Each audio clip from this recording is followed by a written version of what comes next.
Hey guys, welcome back to the channel, and today Apple has released iOS 13.1 Developer Beta 2. Now there's a few things I want to talk about in this video, a few changes that I've noticed right away and a few fixes which I'm happy about.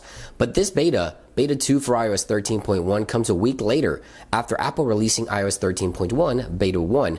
Now, public beta testers, you'll most likely see this populate on your devices a little later today, at the latest tomorrow. Now, the first thing I want to mention is that things are getting a little confusing. If we head on over to Apple's developer portal, this is where we find all the betas that Apple is currently hosting. So we have iOS 13.1 Developer Beta 2, which is the one that we'll be talking about today. This was updated on September the 4th today.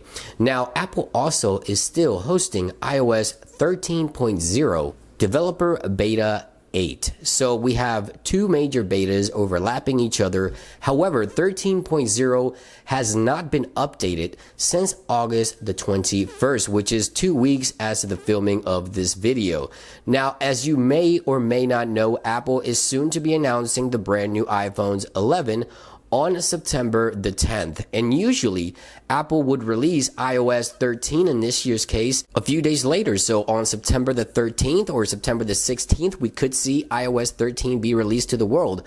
And the thing about it is, we are still sitting in beta 8. Apple has yet to update iOS 13.0 even further. The software is nowhere ready to be shipped out. So it's very, very confusing that Apple continues to send out betas for 13.1, but yet no additional betas for 13.0, and the software isn't ready for prime time, and we're getting very, very close. Now, while it isn't out of the question that Apple could be releasing iOS 13.0 as the first official release for iOS 13, they really need to push at least another 2 betas in order to get this software running as it should. Right now, it's just not ready for the general public. I have iOS 13.0 Beta 8 running on this iPhone XS Max, and there's still some bugs. There's incomplete software here. So Apple definitely needs to make a decision here. Rather, they're going to be releasing iOS 13.0 as the official first major release for iOS 13, or iOS 13.1, and this software isn't ready either. So I'm very confused.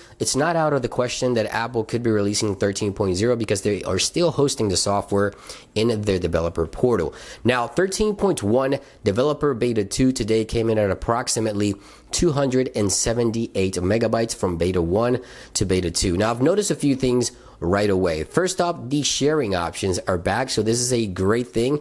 On Beta 1, we did not have all the share options populate properly, so now if you go to share an image on iOS 13.1 Developer Beta 2, and we click on share, we see that the actual sharing options are the way they should. So it looks like Apple is working on the software, of course, and fixing some of the bugs. And if we take a look here at the dark appearance wallpaper options in settings, this is something that's also been not working properly on previous betas. If we go to dark mode here and we enable dark mode and then we enable the dark appearance, take a look at the wallpaper here. It gets darker just like that. So that is now working once again on the latest 13.1 Developer Beta 2. Something else I've noticed on iOS 13.1 Developer Beta 2 is that the folders in the dock appear to be slightly darker when enabling dark mode, as well as some of the widgets here as well. Let me know if you've noticed that minor change on your devices as well. So iOS 13.1 Developer Beta 2, of course, you guys can anticipate my follow-up video in the next 24 hours where I cover everything that's new. I'm going to be digging around the software and bringing to you guys any additional new features and changes as I typically like to do. This was just a quick first look at some of the quick changes and fixes within the software. So thank you for watching. Hope you guys have a great day, and I'll see you on the next one. Peace.